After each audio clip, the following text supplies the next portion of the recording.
Okay. So as I said that we are dealing here today with a continuous medium, and continuous medium means where the properties are distributed, not considered concentrated on a particular point. Saying that in continuous medium, what are the examples we are going to take? In continuous medium examples or the vibration of continuous mediums, examples will be taken, suppose for the vibration of a string. Vibration of a string, it can be taken for the vibration of a uh, plate. It will be taken as a vibration of a rod or beam.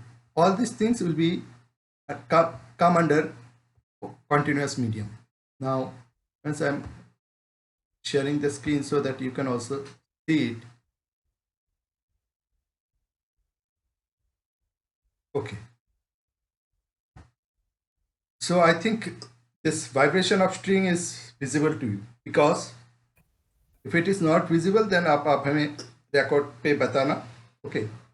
So as I said that our discussion will be the vibration of continuous mediums. So the first and simplest one in the continuous medium we have taken today, that is the vibration of strings.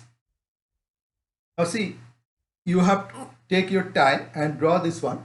At the end, though I shall share the video, but here we are having a string which is fixed at its two ends, and it is allowed to vibrate in this direction. Okay.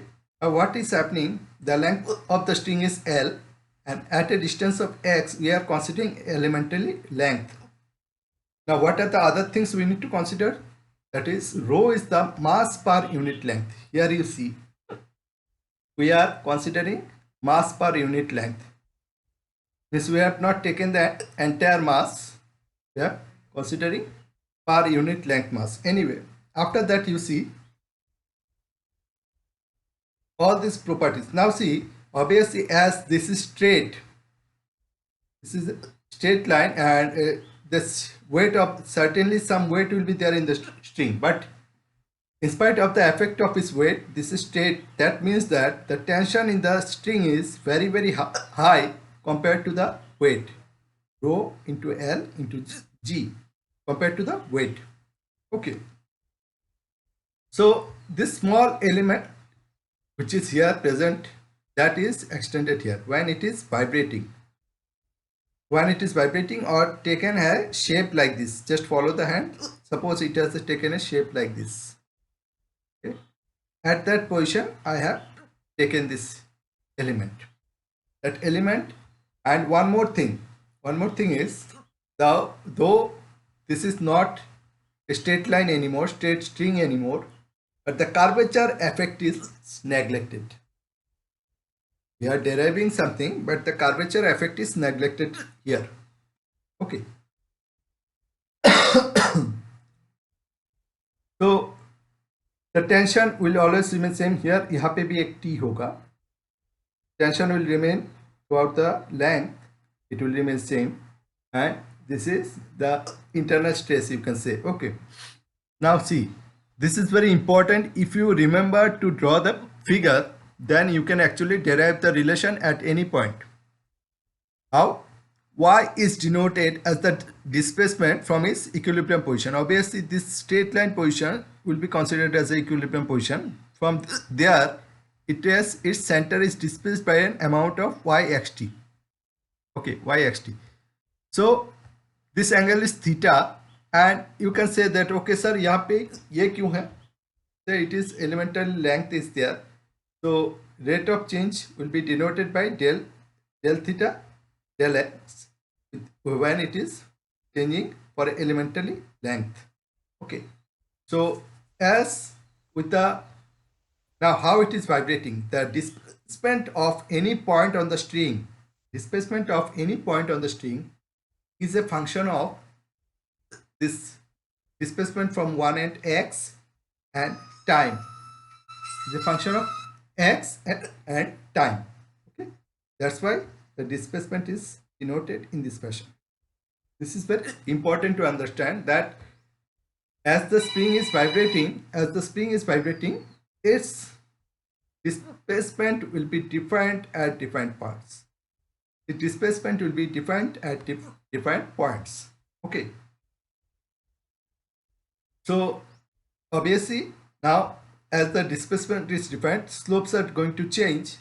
Here suppose for that element, one end of the element is having theta angle with a horizontal line, but the other end will have theta plus del theta del x, means rate of change of this angle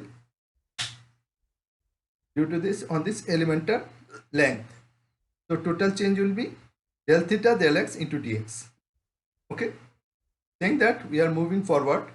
So this you can draw, because as the discussion will go on, you need to see this. That's why this you can draw for now. But obviously at the end I am mailing this one. I shall mail the video links also. जो हम record कर रहे हैं actually via this I am recording. Though this having a time limit, but I am recording with this one. Now, Sir, how is the displacement a function of time also? okay, because see, at a certain instant, this is at this position, but with time, this is not obviously it's a dynamic situation, na? Because when it is vibrating, it will obviously come here, it will cross the mean line and it will go up downwards. So in that way, this the point of this motion, point of the center or any other point having a particular directional motion only. Okay, so this cannot move in this direction, means throughout this in this direction it cannot move. Its vibration is confined in this direction only, upwards downwards above this mean line.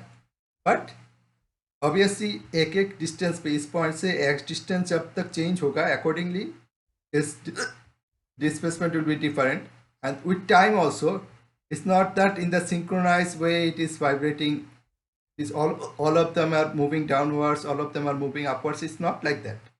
एक एक point पे एक एक point एक एक position पे होगा. That is the thing. Now see the vibration of string, when suppose elastic string also you can consider, when we are seeing now it is the summation of many other things. Okay, that we are what we are going to see in the coming content.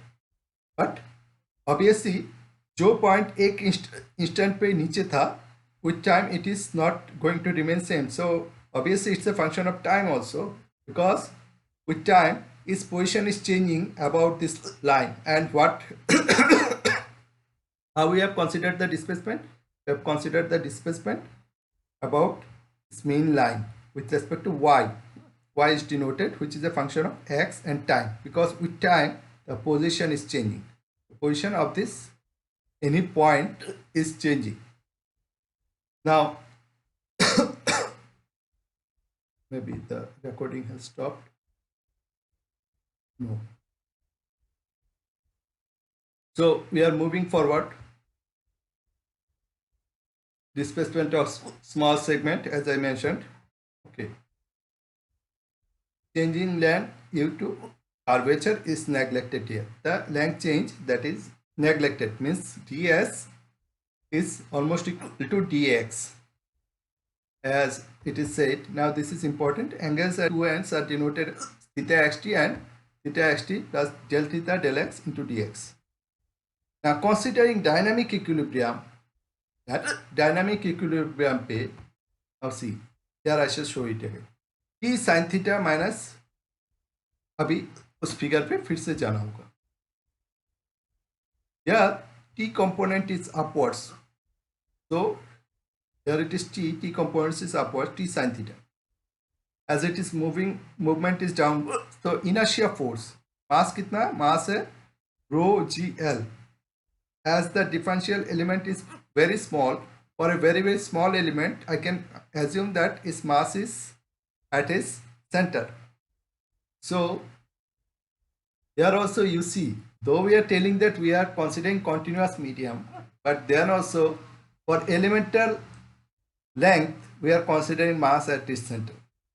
Obviously that we can do, because that is the concept of this differential element. Now